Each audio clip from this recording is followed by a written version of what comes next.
Hi, my name is Maria. I'm gonna talk about a simple application of the language of category theory to music. This is my virtual poster for ACT 2020. There are people who are not happy at all when they are doing mathematics, but we are smiling. So let us consider a couple of objects and an arrow between them, so get points and arrows. We can have a double smile. And we can connect these two different lines, but actually each point can be a face itself. But actually we can have multiple intermediate transformations and we can move forward and build up even more nested structures. So, what about music? We can use the same structure with a two cell to make this kind of connection where our points are, for example, loudness or intensity levels for music and for sound, and our one morphism are just connection between them. So, for example, crescendo with different speed, and our two arrows are the time changes between these two morphisms to crescendo. But by using the definition of mathematical gesture, we can make other connections. So we can try to apply our way of thinking with points and arrows and diagram to, for example, the conducting gesture. So how we can make different realization of schemes, that is, of an oriented diagram. And we can imagine the idea of gestural similarity. So we can use the same framework with the two cells to compare different movements of musicians in several areas. And we can deal with that in a more formal way. So, for example, by composing different crescendo, different movements that generate different loudness ideas. And the same way we can compare these ideas between different gestures, so different orchestral performers, and also comparing their actual movements and the skeleton of their movement.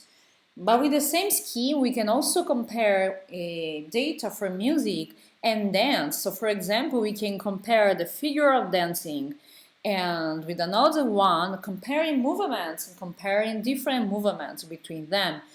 So as you can see, this is a very powerful scheme, even if just used in a very simple level. But we can even, for example, use the categorical concept of functor to compare different inflorescences.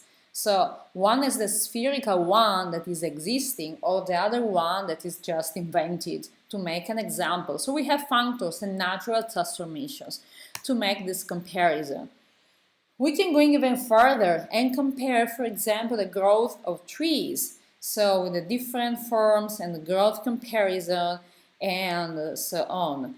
And by using again the concept gestural similarity, this one is applied between visuals and music. So we can see a music and the simple form as similar if they appear as being generated by the same gesture. So for example, on the left we have staccato, on the right we have legato. So with these simple ideas in mind and much more that you can find in this paper, Introduction to Gestural Similarity in Music, actually what we can do, we can, for example, make music out of this structure, and we can transpose the functor for the visual forms into a functor for musical structure. So we can define a switchable sonification functor.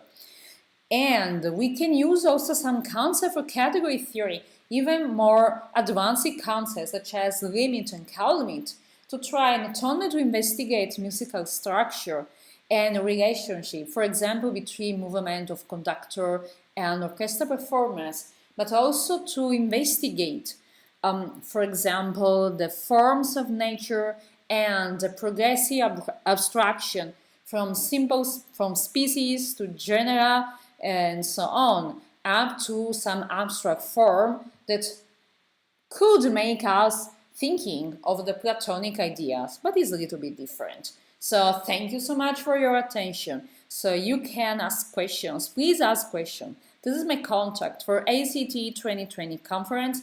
This is my email and this is my website.